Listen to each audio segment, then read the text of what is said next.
നമ്മൾ കഴിഞ്ഞ ദിവസം ബന്ദിപ്പൂർ ടൈഗർ റിസർവിൽ വെച്ച് നടത്തിയ ക്യാമ്പിൽ ഈ തൊട്ടടുത്തായിരുന്നു ലെപ്പേർഡിനെ കണ്ടിരുന്നത്. നമ്മളെ തൊട്ടടുത്തിലൂടെ രാത്രി ഇങ്ങനെ പാസ് ചെയ്യുന്നൊരു രംഗമുണ്ട്. സത്യം പറഞ്ഞാൽ നമ്മളാകെ പേടിച്ചു പോയി. VM സാദിഖലിയാണ് ബന്ദിപ്പൂർ ടൈഗർ റിസർവിൽ നടത്തിയ നമ്മുടെ ക്യാമ്പിൻ്റെ അനുഭവങ്ങൾ പറയാൻ വേണ്ടിയിട്ടാണ് ഞാൻ നിങ്ങളുടെ മുന്നിൽ വന്നിട്ടുള്ളത്. ജനുവരി 18-19 ദിവസങ്ങളിലായിട്ടായിരുന്നു നമ്മൾ ക്യാമ്പ് വെച്ചിരുന്നത്.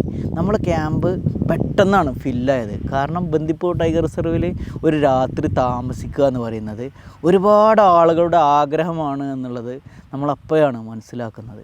അതിൻ്റെ അടിസ്ഥാനത്തിലാണ് നമ്മൾ ക്യാമ്പ് വെച്ചത്. ബന്ദിപ്പൂർ ടൈഗർ റിസർവിലേക്ക് നമ്മൾ വന്ന സമയത്ത് തന്നെ നമ്മളെ വെൽക്കം ചെയ്യുന്നതും നമ്മുടെ സെക്ഷനും ഒക്കെ ഉദ്ഘാടനം ചെയ്യുന്നത് ബന്ദിപ്പൂർ ടൈഗർ റിസർവിനെ കുറിച്ചിട്ട് കൃത്യമായിട്ട് ഡീപ്പായിട്ട് നോളജായിട്ട് അറിവുള്ള മഹാദേവൻ സാറാണ്. അദ്ദേഹം ബന്ദിപ്പൂർ ടൈഗർ റിസർവിൻ്റെ റേഞ്ച് ഫോറസ്റ്റ് ഓഫീസറാണ്.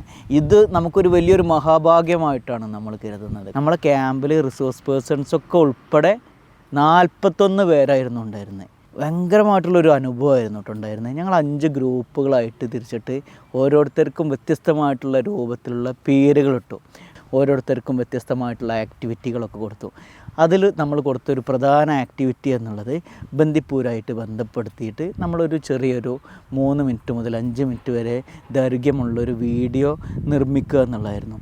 ഏറ്റവും മനോഹരമായിട്ട് തന്നെയാണ് ഓരോ ഗ്രൂപ്പും ആ വീഡിയോ ക്രിയേറ്റ് ചെയ്തിട്ടുണ്ടായിരുന്നത്.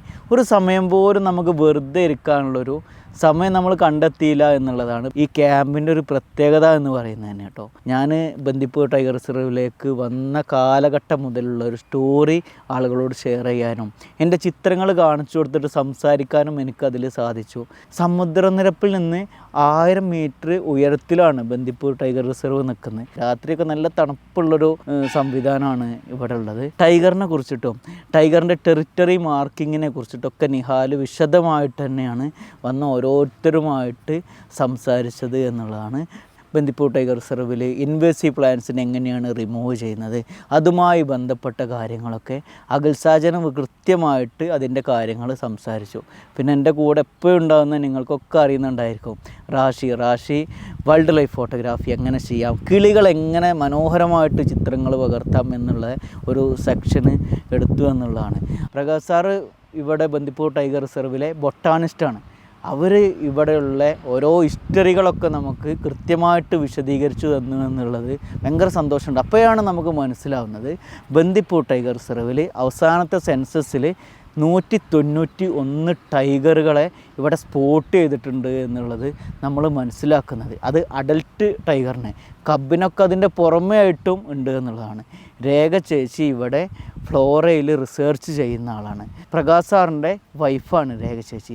നമുക്ക് 4 ലെപ്പേർഡിനെ നമ്മൾ നിൽക്കുന്ന ക്യാമ്പ് സൈറ്റിൽ തന്നെ സ്പോട്ട് ചെയ്യാനും സൈറ്റ് ചെയ്യാൻ സാധിച്ചു എന്നുള്ളത് ഭയങ്കര സന്തോഷമുണ്ട്. നമ്മൾ നടക്കുന്ന ഓരോ സ്ഥലത്തും പുള്ളിമാനുകളും ഹനുമാൻ ലങ്കൂറുകളൊക്കെ ഉണ്ടായിരുന്നു. നമ്മുടെ ക്യാമ്പിൻ്റെ ഏറ്റവും പ്രധാനപ്പെട്ട ഹൈലൈറ്റ് എന്ന് പറയുന്നത് തന്നെ റയാനായിരുന്നു. റയാൻ 7ാം ക്ലാസ്സിൽ പഠിക്കുന്നതാണ്. അവൻ്റെ ഉമ്മയെയും ഉപ്പയെയും ഒക്കെ കൊണ്ടാണ് അവൻ ക്യാമ്പിൽ വന്നിട്ടുണ്ടായിരുന്നത്. അവന് നമ്മളൊക്കെ ചിന്തിക്കുന്നതിൻ്റെ ഉപരിയായിട്ട് ഓരോ കാര്യങ്ങളെക്കുറിച്ച് മനസ്സിലാക്കുകയും അതിനെക്കുറിച്ച് കൃത്യമായിട്ട് പഠിച്ച് നമുക്കൊക്കെ പറഞ്ഞു തരികയും ചെയ്യുന്നൊക്കെ ഉണ്ടായിരുന്നു. ഭയങ്കര സന്തോഷമായി. അതുകൊണ്ട് തന്നെ ആയിരിക്കും അവന് മാത്രമായിട്ട് പ്രത്യേക ഒരു കാഴ്ച കാണാൻ പറ്റി. ഒരു ടൈഗർ ഒരു സ്പോട്ടഡ് ഡിയറിനെ പിടിച്ചിട്ട് കാട്ടിൻ്റെ ഉള്ളിലേക്ക് വലിച്ചു കൊണ്ടുവന്നൊരു രംഗന് അവൻ മാത്രമാണ് കണ്ടത്. അതൊരു ഭാഗ്യമാണ്. കാടിൻ്റെ വിളി എല്ലാവർക്കും ഒരുപോലെ കിട്ടണമെന്നില്ല. ഏത് ലൊക്കാലിറ്റിയിലാണ് ബന്ദിപ്പൂർ ടൈഗർ റിസർവ് നിൽക്കുന്നത് എന്നുള്ളതിനെ കുറിച്ചിട്ട് ഒരു വിശദമായിട്ടുള്ളൊരു രൂപരേഖ നമ്മുടെയൊക്കെ മനസ്സിൽ അജ്മൽ സാറ് ക്രിയേറ്റ് ചെയ്ത് എന്നുള്ളതൊക്കെ ഇതിൻ്റെ ഒരു ഹൈലൈറ്റാണ്. ഇനിയും നമ്മൾ ഇവിടെ ക്യാമ്പുകളൊക്കെ കണ്ടക്ട് ചെയ്യും. അതുപോലെ ഇവിടെ മാത്രമല്ല, വ്യത്യസ്തമായിട്ടുള്ള കാടുകളിലും കാടുമായി ബന്ധപ്പെട്ട സ്ഥലങ്ങളിലും ഡിപ്പാർട്ട്മെൻറ്റുമായൊക്കെ കൊളാബ് ചെയ്തിട്ട് നമ്മൾ ധാരാളം പ്രോഗ്രാമൊക്കെ കണ്ടക്ട് ചെയ്യും. ആ സമയത്തൊക്കെ നിങ്ങൾക്കൊക്കെ ജോയിൻ ചെയ്യാൻ പറ്റും കേട്ടോ.